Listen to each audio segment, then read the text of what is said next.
4학년 친구들 안녕하세요.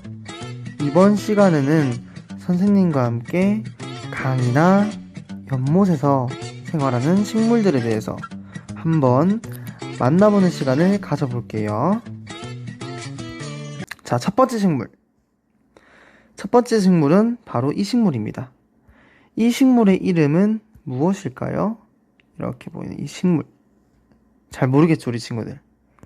이 식물의 이름은 바로 물수세미라고 하는 식물입니다.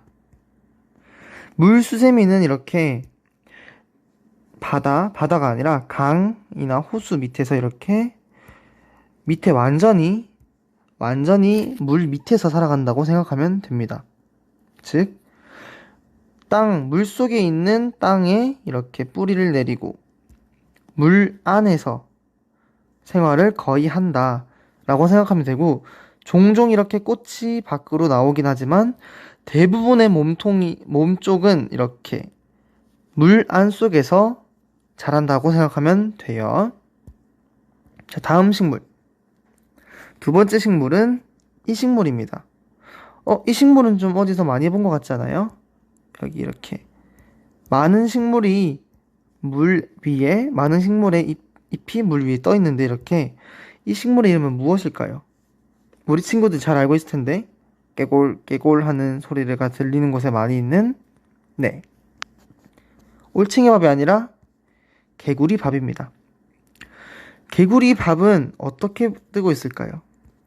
이렇게 이런 모습을 취하면서 뜨고 있습니다. 아까 전에 봤던 물수세미는 이렇게 뿌리를 땅에 내딛었다면, 개구리밥은 뿌리마저도 여기 위에 있어요. 이렇게 뿌리마저도 물속 위에 있기 때문에 완전히 떠 있다고 생각하면 되겠네요. 어려운 말로 이런 식물을 우리는 부유식물이라고 부릅니다. 어렵죠? 자, 이렇게 개구리밥은 넓은 잎을 이용해서 물 위에 뜬다고 생각하면 됩니다. 다음 식물은 이 식물입니다.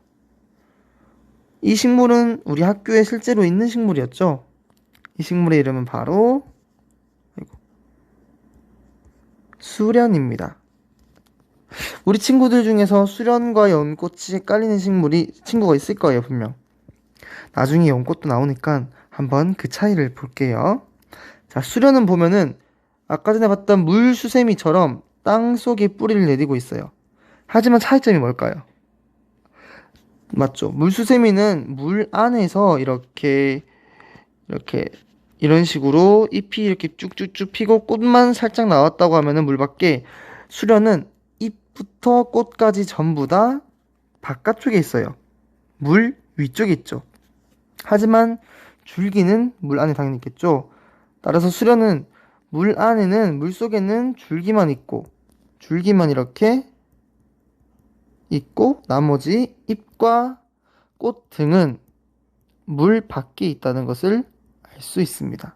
특히 이 잎 같은 경우에는 물보다 많이 위에 있는 것이 아니라 물과 매우 근접한 위치에 있죠. 이렇게 보면은 물과 이렇게 매우 근접한 위치에 잎이 존재합니다. 맞죠? 다음 식물은 아까 헷갈렸던 이 식물. 이 식물의 이름은 무엇일까요? 네, 이 식물의 이름은 연꽃입니다. 연꽃.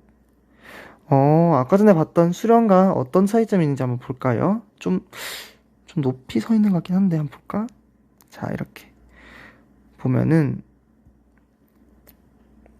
연꽃은 이렇게 물이 있으면은 물보다 높이 이렇게 잎과 꽃이 있습니다.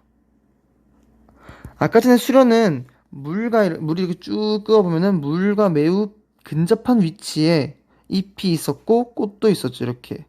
하지만 연꽃은 물보다 좀 많이 높게, 이렇게 높은 곳에 잎과 꽃이 위치해 있습니다.